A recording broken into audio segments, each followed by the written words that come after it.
everyone, Dad Jokes Pwn here, back for another video, and as you can see, we are here in a game called Terra, which I absolutely adore, and I hope you guys will as well, because I definitely would love to start running a brand new series with this game, and see where we can take it. It's a game that's actually been around for a while. I've played it for a while, and it is still coming out with updates and changes fairly regularly. So it's something that I've always been excited about playing, and I'd love to expose it to a fresh audience because I feel like it really deserves it. It's a game that I play on Steam. So if you have access to Steam, you'd be able to get access to it as well. And I'll try to remember to include a link in the description if you'd like to check it out too. But let's go ahead and get started here. I'm going to go ahead and start a new game. You can see here there are a variety of different cool game modes that you can play around with. I've played around in all of these. R&D here. This is research and development, basically. That just lets you go into kind of a sterile world where you don't get attacked or anything, and you can just try out building new things. Creative mode, you can just pretty much do whatever you want. Sumo, as you can imagine, you try to push other units out of a ring. Gauntlet, you just try to survive. But what we'll be doing right now is starting a brand new campaign mode, because this game does have a little storyline, and it's pretty compelling, and I hope you guys will agree. I'll go ahead and just create the seed here, so that way you guys can have the same map that I do if you would like to, but obviously that's entirely up to you guys.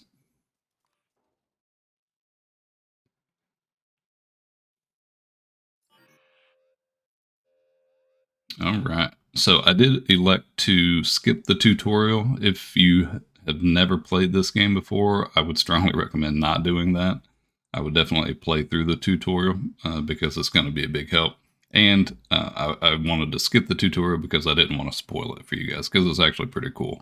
But you can see here that we are basically a little robot tech, and the core purpose of what we're doing here is running around.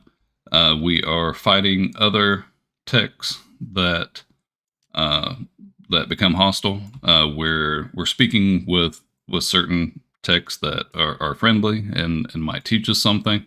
And all along the way, we are picking up parts just like this, which we can go ahead and add to our current tech, and that'll allow us to get stronger over time.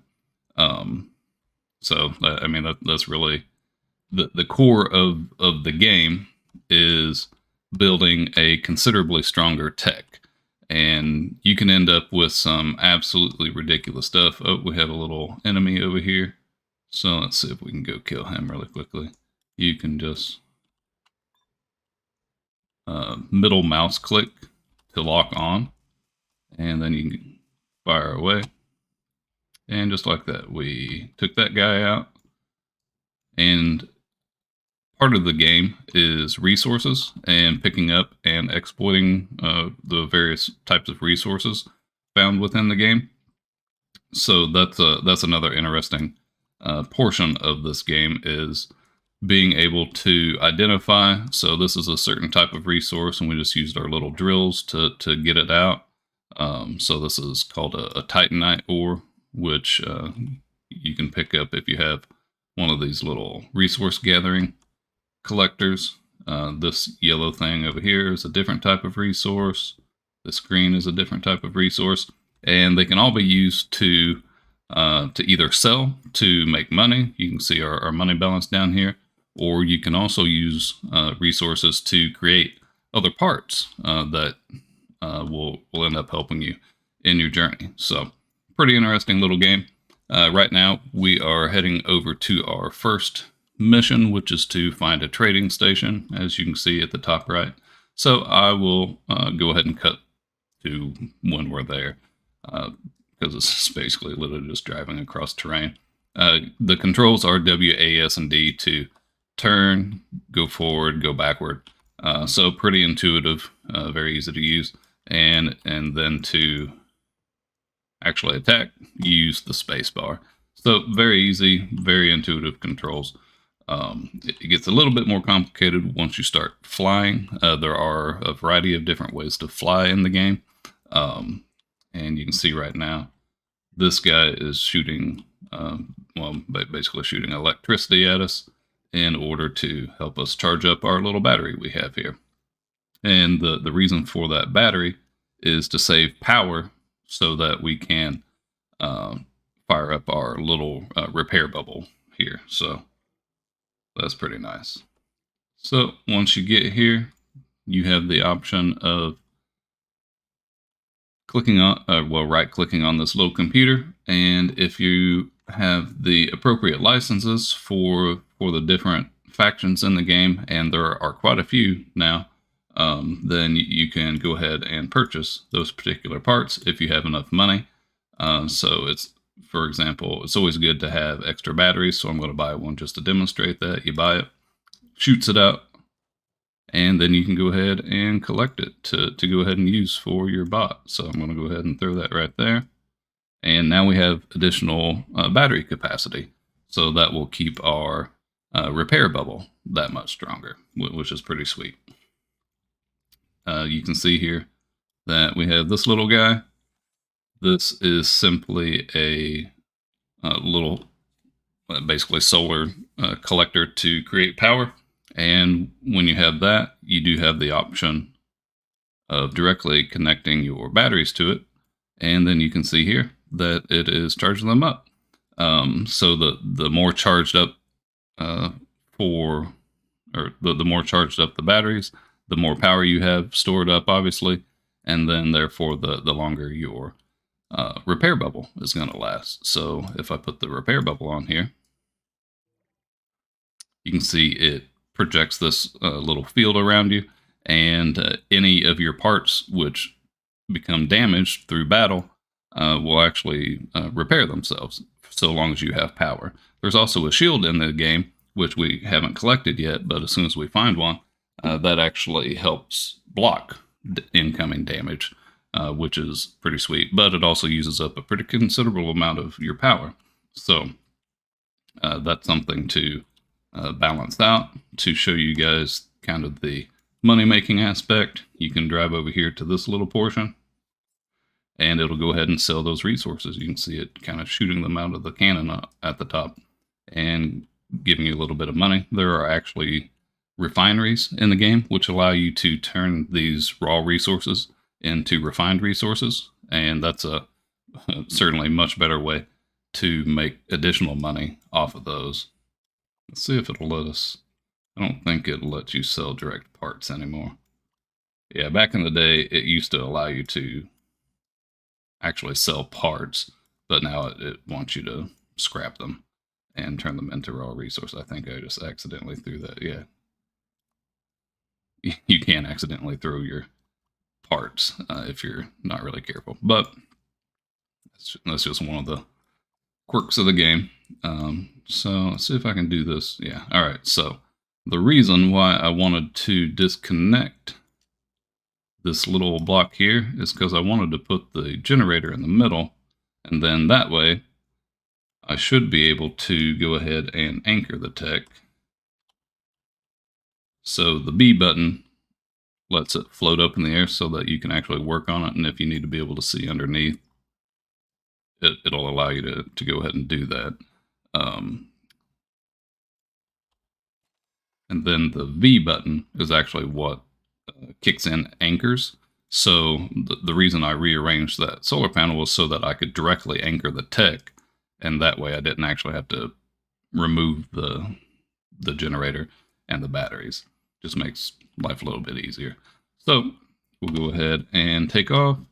We have found this trading station. So now we have the option of taking these missions here. So you can read through them all.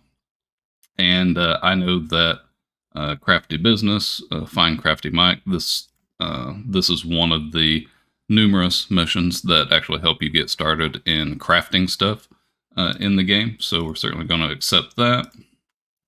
Big yellow, that's going to get us introduced to a whole new license so that we can use other parts. So that's cool. And this one is just a basic turret defense where you essentially just have to kill some enemy techs. So we'll go ahead and start out here with going to crafty. Oh, actually, no, we won't because this is right next to us. So we'll do this first. It would be silly not to. So we have Big Pete here. Well, hello there, my friend. My name's Big Pete, the most famous and hardworking miner on the planet. Why am I lounging around here then? Well, I'm just, yes, I'm just taking a well-deserved break, of course. Ho ho. So you look like you could do with some good old-fashioned manual labor to brighten up your dull day.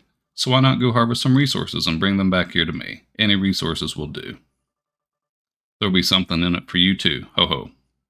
Now, you might have gathered he's just trying to get us to do some work for him, but that's all right. That's part of these missions. You'll find that the game has really silly humor built into it with this kind of stuff, which I enjoy. It's kind of goofy and fun.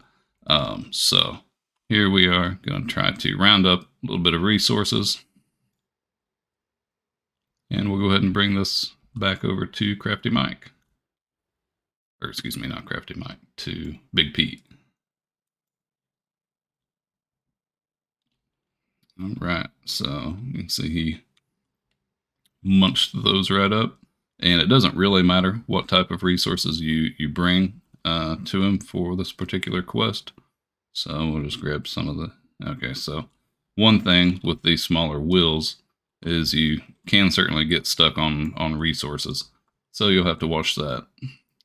Later on, you get far bigger wheels, and that's much less of a concern. But you start out with kind of meager beginnings. So let's go grab some more so we can wrap up this particular quest. Go grab the remainders over here. I probably should have gotten another one of these resource carriers. Hindsight being 2020. As is often the case. Wonder if this will be enough to do it. Yep, perfect. Sweet. Splendid, that's my quota reached for today. Yet another day's hard work accomplished for yours truly. Right. You know, our mining operation could use someone like you, so as promised, here's your reward. Your own GeoCorp license. Welcome aboard and see you later. And he'll launch off. And he'll drop a little a little crate full of some goodies for us, and that gives us our first look into GeoCorp, which is a completely different company from the one we're currently using parts from. So you get all kinds of different cool stuff, and that's one of the really interesting things about this game is that it just kind of turns you loose, allows you to build basically anything you want, obviously within the constraints of what can be done with the parts in the game. But later on in the game, you can just do all kinds of crazy stuff. And before I wrap up this episode, I'll show you some stuff from a save game that I have that I've played for a long time and I'm really advanced in. And you guys can kind of get an idea of where you could potentially end up in the game with a little time and effort. It's just so much fun. I just lose hours and hours kind of playing around and doing a variety of different tests in the game and building a huge base and being able to craft literally any part in the game. It's tons of fun, and it's basically endlessly repeatable because you can just start over again and kind of figure it out and try to make it work. All right, guys. So here we are with a considerably more advanced tech than what I left you with a moment ago. That this is on my main save that I have, and you can see that this is a dramatically more powerful flying tech that I have. Really, really enjoy this this particular tech, and those noises you're hearing are these little guys over here helping to make me some money. And basically, what I've done is I've created a little base over here, a little mining operation, which mines up resources, uh, converts it into this little storage rack here, uh, refines them into better resources, and then turns around and sells them for me. It is pretty heavily guarded. I do have these automatic turrets here. I have some weapons on the base itself to help protect it because there are, as I mentioned, enemy techs around which will come around and they'll try to tear up your stuff. So just like this little guy over here, he doesn't really have much of a chance against this tech of mine, but we were able to go ahead and wipe him out. And what you're seeing happening here is I actually have a couple little magnets attached to the bottom of this tech so that it can scoop up basically any parts that I find. And when you do that, you have a couple different options for how you want to deal with them. One is what's called an SCU, and essentially that's just a part that allows you to suck up any parts that are just kind of hanging around, and allows you to store them for later. So if you look over here on the left side, you can see I have just tons and tons and tons of parts from my playtime here. So if I can find one of the SCUs, you plunk that down, give it a little bit of a chance to go ahead and recharge itself, and then it'll go ahead and suck in all those parts, and then I have them in my inventory for my own use. Another thing that you can actually do, once you get far enough along in the game, that is, you actually have the option of using a scrapper, which will actually destroy the part that you put near it, and it'll spit out the core resources that were used to actually create that part. So not only do you have the option of going from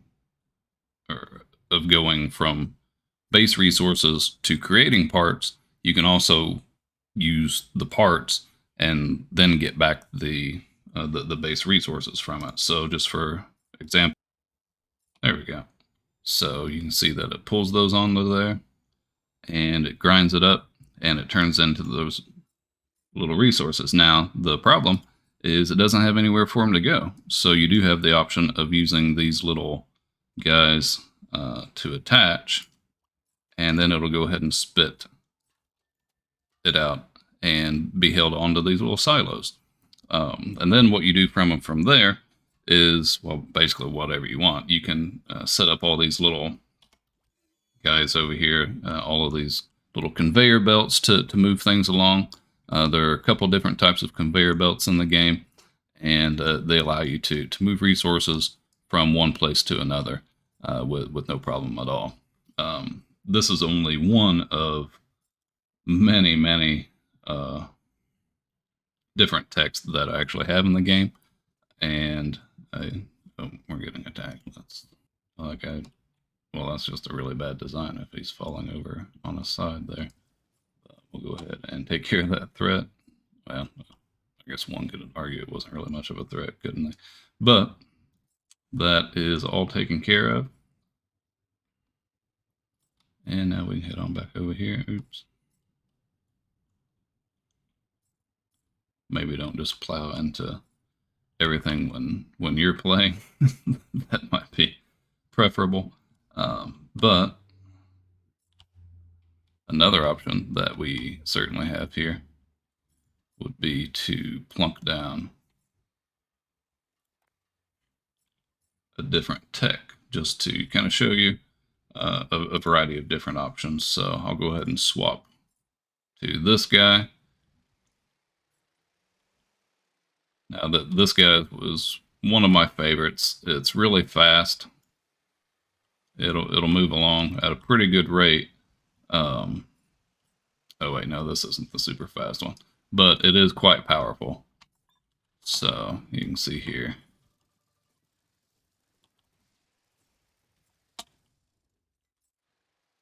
So enemies really will just nosedive and head straight for your anchored block. So I left this stuff over here, and that guy went straight for it. So you definitely need to be mindful of that when you are setting things up. That they're going to need to be protected, otherwise you could end up losing them. So earlier I mentioned flying. This is just a super basic little flying tech. But if you build a really solid flyer in the game, it definitely makes covering terrain much easier. You can see all these different types of biomes with completely different types of resources available. So it does incentivize you to travel around a lot. This is a big honking collector that I built so that I can go around and get just tons and tons of resources off the map and carry them in mass back to whatever base that I happen to be using at the time. See what this guy is. Oh yeah, this is just a big honking convoluted tank that I built that uh, destroys things, but also is basically a mobile collection base. So it gives me the option of charging up the batteries and attacking while out on the road. Oh, that's a shame I can't do that one. So if you're looking over here and you're seeing certain things are unavailable, it simply means that I don't have all of the parts um, right now to go ahead and swap to that particular thing. Let's see, what is this? Oh yeah, that's what you guys saw earlier. Um, oh, this is one of my favorite techs that I have. It's absolutely wildly overpowered. It's frankly kind of ridiculous. But just take a look at the firepower that this thing possesses. And this is some of the kind of ridiculous stuff that you can kind of get yourself into in this game, and that's why I love it. This is Terra Tech, everyone. Absolutely adore this game. Hope you guys will too. I'd love to make a successful, series out of this game because it's just something that I love to death, and hope you guys will too. Let me know in the comments down below. I do apologize for being gone for so long. Wasn't really sure what direction I wanted to go in with the channel. Thought about it for a long time, and I've decided I would really love to make a go at Terra Tech. And if you guys are receptive, that'll make me super happy. If you haven't already, please do hit that subscribe button. Helps me out a ton in growing the channel. And hit that like button. And as always, I'll look forward to seeing you all in the next one. Take care, everyone.